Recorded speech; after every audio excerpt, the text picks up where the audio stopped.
आणि आता बातम्या पाहूयात सविस्तर। सुरुवातीला एक मोठी आणि महत्त्वाची बातमी। मुंबई महानगरपालिकेच्या आयुक्तपदी ज्यांची नियुक्ती होण्याची शक्यता आहे त्या अश्विनी भिडे आणि राज्याचे उपमुख्यमंत्री एकनाथ शिंदे यांच्यात भेट आणि चर्चा झाल्याचं कळतं।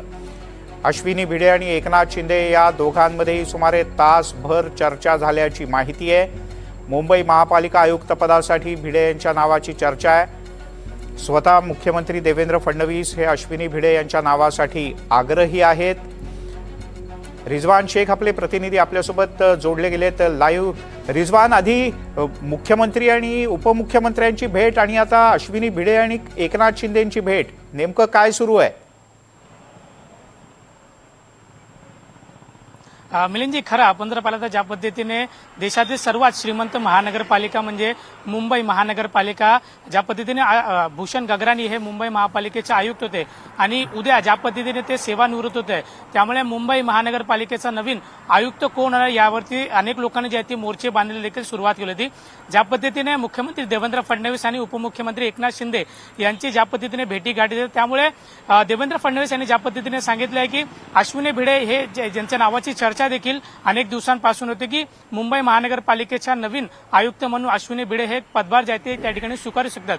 परंतु ज्या पद्धतीने भूषण गगराणी हे पुन्हा मुंबई महानगरपालिकेचे आयुक्त यासाठी 3 महिन्याचे एक्सटेन्शन देखील ते मागत होते, परंतु यावरती कुठलाही तोडगा जो आहे तो राज्य सरकारच्या माध्यमातून निघताना आपल्याला दिसून नाही।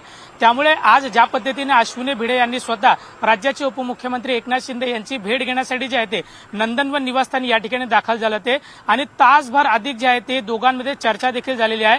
त्यामुळे अत्यंत महत्त्वाची बाब म्हणजे की मुंबईला पहिल्यांदाच जे आहे ते महिला आयुक्त म्हणून मुंबई महानगरपालिकेच्या पदभार ते स्वीकारणार अशी चर्चा या ठिकाणी रंगताना दिसून येत आहे।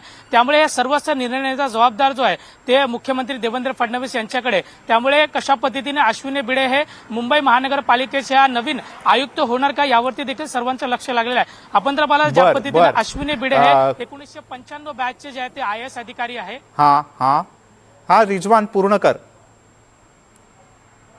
1995 बॅचचे IAS अधिकारी आहे आणि आपण जर पाहिलं तर मुख्यमंत्री कार्यालयामध्ये ऍडिशनल चीफ सेक्रेटरी म्हणून देखील ते आपला कार्यभार जे आहे त्या ठिकाणी करत आहे आणि याच्या अगोदर मुंबई मेट्रो रेल कॉर्पोरेशनमध्ये डायरेक्टर म्हणून देखील त्यांनी काम केलं। त्यामुळे अनेक वर्षाचा अनुभव देखील अश्विनी भिडे यांना आहे। त्यामुळे चांगलीच या ठिकाणी संधी त्यांना भेटू शकते अशी शक्यता या ठिकाणी वर्तवली जात आहे। मिलिंदजी, बरोबर आहे रिजवान। मेट्रो वुमन म्हटलं जातं किंवा जे MMRDA प्रोजेक्ट्स आहेत ते उत्तम पद्धतीने वेळेत पूर्ण करवून घेणं अशी सुद्धा अश्विनी भिडे यांची ख्याती आहे।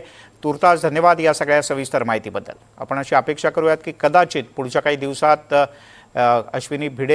पुढच्या काही तासात अश्विनी भिडे यांची नवी घोषणा मुंबई महापालिकेच्या आयुक्त म्हणून पहिल्या महिला आयुक्त असतील त्या अशी होऊ शकते।